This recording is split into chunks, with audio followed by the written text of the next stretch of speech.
Thank you for the kind words, Father Alex.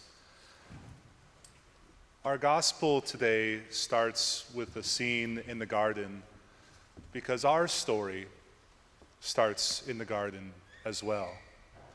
We know how our story begins. Our first mother and father fall at the foot of a tree. They eat of the fruit of which they were not supposed to. They disobeyed, they fall, they lose their innocence. This Good Friday, we find ourselves again in the garden.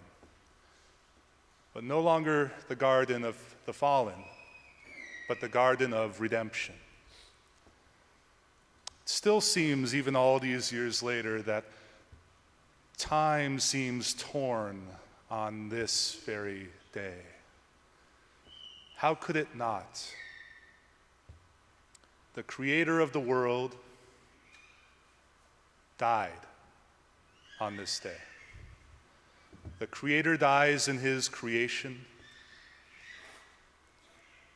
Death overcomes life itself.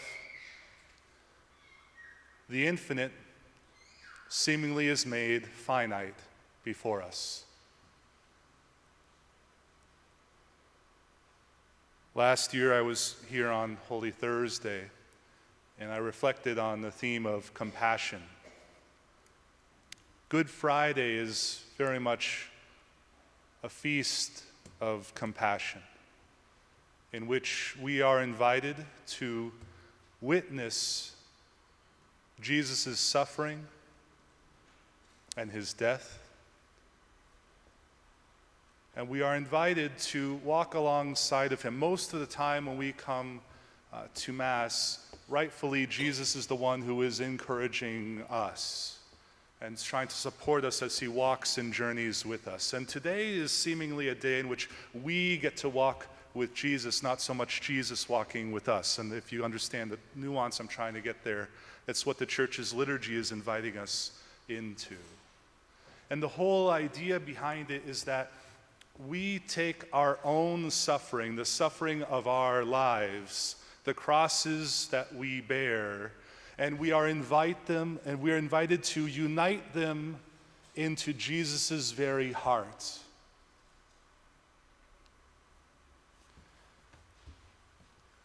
I'm not sure that we emphasize enough that we have a God and we believe in a God who suffers with, not apart from.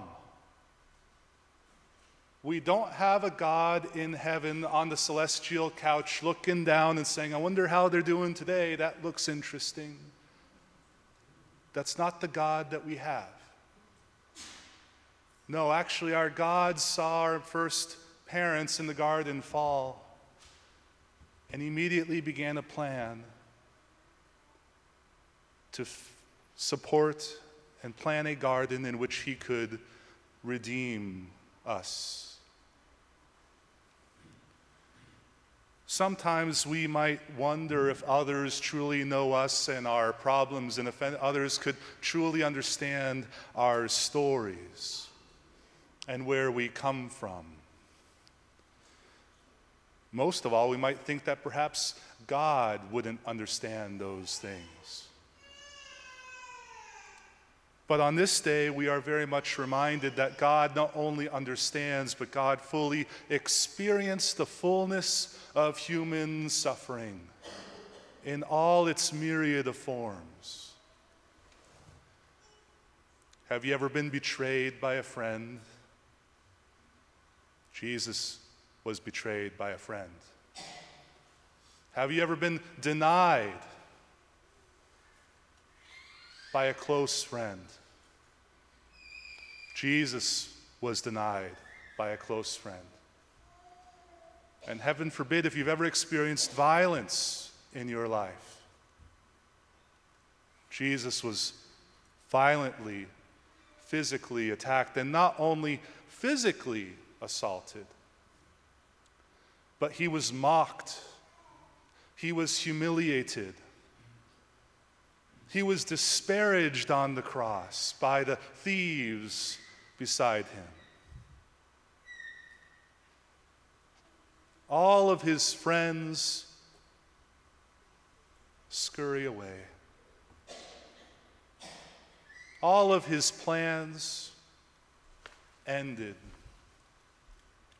The story is supposed to end here. Everyone scurried away, Jesus dead. That should be the end of the Jesus movement there. And I'm not going to go Easter on us today because I think the church really wants us to sort of dwell in today as today. I know we know how the story ends. But we'll just let today speak for itself. It's supposed to be sort of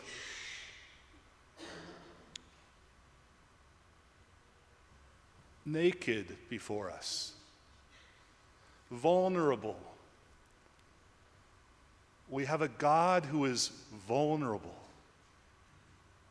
and allows himself in every opportunity can hit the button and say, okay, this is over, we're not doing this anymore, send in the legions of angels and let's go Rambo on these guys.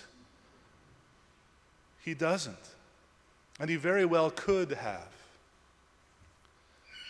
No, Jesus wants to identify. It's interesting. The word of life identifies so much in the suffering of his creation that he himself takes on that suffering as well. And so it cannot be said that we can be alone and isolated in our sufferings.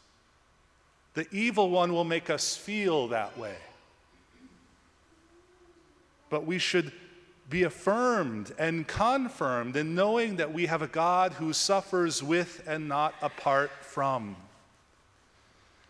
So bring your sufferings to the Lord, lay them down at his feet, unite your heart to his sacred heart.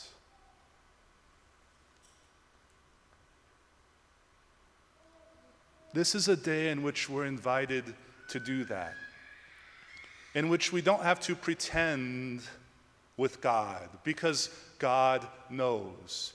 And not only does he know, he becomes vulnerable unto us and invites and opens his heart and asks us to open our hearts and to unite them to his.